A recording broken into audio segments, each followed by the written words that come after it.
Olá, amigos! Hoje eu vou falar do amor. O astrólogo é muito requisitado nesse tipo de pergunta. Como será minha vida amorosa? Vou casar? Com quantos anos? Será que esse é o amor da minha vida? Essas perguntas não são difíceis de responder. Nós sabemos que o ascendente representa o nativo ou quem faz a pergunta, se tratar especialmente de uma pergunta horária. O que é uma pergunta horária?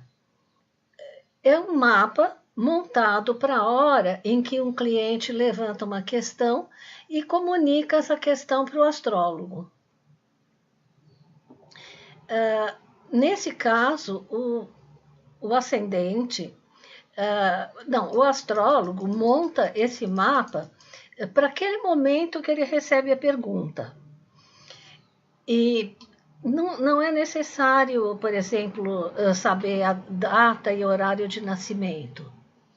Essa técnica se aproxima muito das artes divinatórias, mas é muito escorregadia. O astrólogo tem que ser um mestre para se ater não só aos livros, mas também à sua experiência.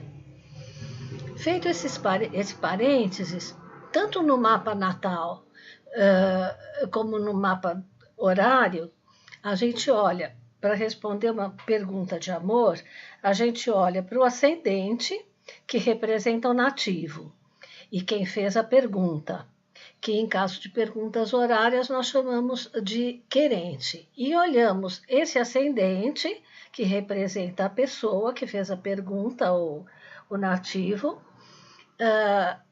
e para a sétima casa. Bom, vocês sabem, um signo não faz nada. Quem vai agir são os planetas. Então, nós olhamos se o planeta regente da sétima casa faz aspecto com o regente da primeira. Ou se o regente da primeira e da sétima casa fazem aspecto por signo entre si.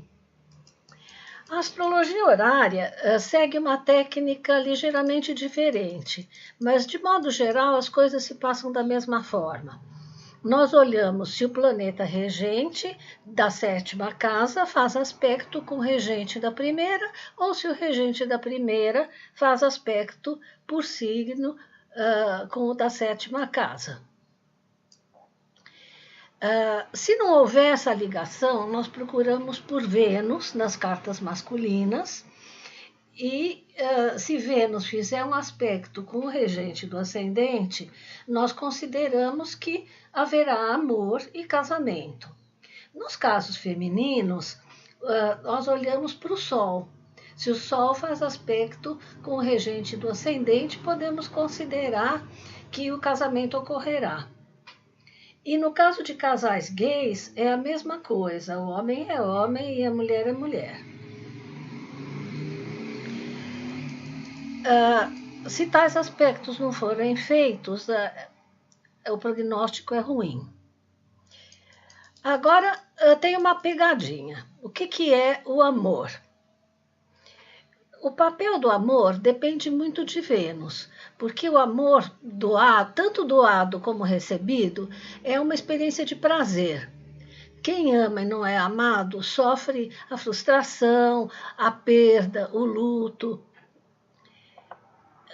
Agora vejam se há indícios de amor no mapa inteiro. Se Vênus aparece no ascendente, a pessoa procura harmonia. Se Vênus aparece na casa 3, representa um amor fraternal. Na casa 4, o amor da família, que é uma base de sentimento amoroso para o futuro. Se aparece na casa 5, é o amor prazeroso, talvez a mais corporal realização do amor. Se aparece na 7, o amor busca alianças. Na 9, o amor é a Deus, as viagens da alma. Na 11, o amor aos amigos e à fraternidade. E até na 12, há amor pelos que sofrem, os que estão restringidos pela doença, pelo isolamento. É a piedade. Mas tudo depende da análise da carta inteira, pois Vênus sozinha ela pode causar problemas. Por exemplo, vícios, subversão da mente, a fuga de responsabilidades em prol do prazer. Por isso é preciso olhar a carta inteira. Algumas cartas não são afortunadas em questão de amor. Outras têm o infortúnio de serem amadas e não amar, porque, embora seja uma carta muito bonita, então interessa muito aos outros, mas a pessoa mesmo a gente percebe que é fria. Nem Vênus, nem Lua, não há signos de água, por exemplo, que são signos que geralmente são ligados ao amor. As infortúnias da casa 7 são muito grandes, é uma casa difícil de viver. Sartre, um filósofo famoso francês do início do século passado, dizia que o meu inferno é o outro. E ele tem certa razão, porque alguns astrólogos da antiguidade usavam a 7ª casa para significar a morte. E, ao mesmo tempo que ela significa o casamento e as parcerias e o amor, esse amor vai até o ponto em que não transforma o outro num inimigo declarado. Isso ocorre muitas vezes, e a mesma 7ª casa é usada para verificar o inimigo numa guerra, aquele que se opõe diretamente a nós. Por isso que eu digo que é uma casa difícil de viver. Na trajetória humana sobre a Terra, agora eu vou falar numa coisa assim um pouco mais filosófica.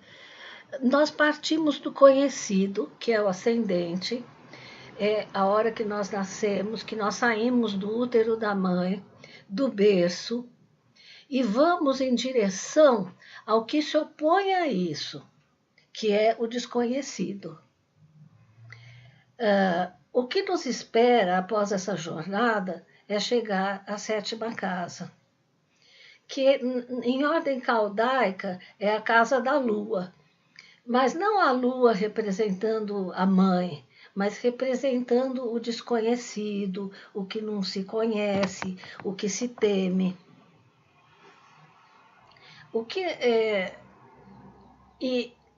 Quer dizer, quando Platão nos fala das formas primordiais, uma delas ele chama do mesmo, e a outra ele chama o outro. A casa 7 é a casa mais afastada do ascendente. O ascendente é o mesmo. Por isso, ela é ligada ao que é pouco familiar, o outro. Refere-se, portanto, às casas das parcerias, dos litígios, dos inimigos declarados. E então nós pensamos que a união com algo tão dispar deve ter uma explicação astrológico-filosófica. Fazendo um paralelo, quando Platão... quer dizer, isso me lembra de uma coisa que Platão também fala, que ele fala do movimento diário, tá? Que carrega a abóboda celeste em direção ao leste. Que seria, vamos dizer, o que ele chama o círculo do mesmo. Nós, astrólogos, chamamos isso de movimento primário, porque, vocês sabem, as casas caminham em direção ao leste. A casa 2 vai se tornar a casa 1, a casa 1 vai se tornar a casa 12. Esse daí é chamado círculo do mesmo por Platão. A ele se une o círculo contrário, que ele chama de o círculo do outro. que nós chamamos do movimento zodiacal, por onde os planetas caminham em direção oposta ao do movimento primário. Tá? O planeta vai, vamos dizer, de Áries para Touro, de Touro para Gêmeos.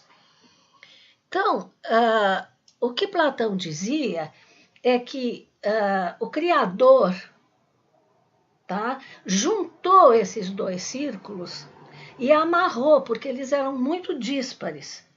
E eles não queriam ficar juntos. E então esse demiurgo, segundo a teoria platônica, juntou esses dois círculos e obrigou-os a permanecer juntos. Então, essa é a explicação filosófica do porquê a casa 7 é assim uma casa que, ao mesmo tempo que ela anda para um lado, ela anda para o outro. Bom, eu espero que vocês tenham gostado dessas poucas palavras e qualquer coisa me contatem na www.astrologiahumana.com. Meu nome é Clélia Romano e estou por aqui.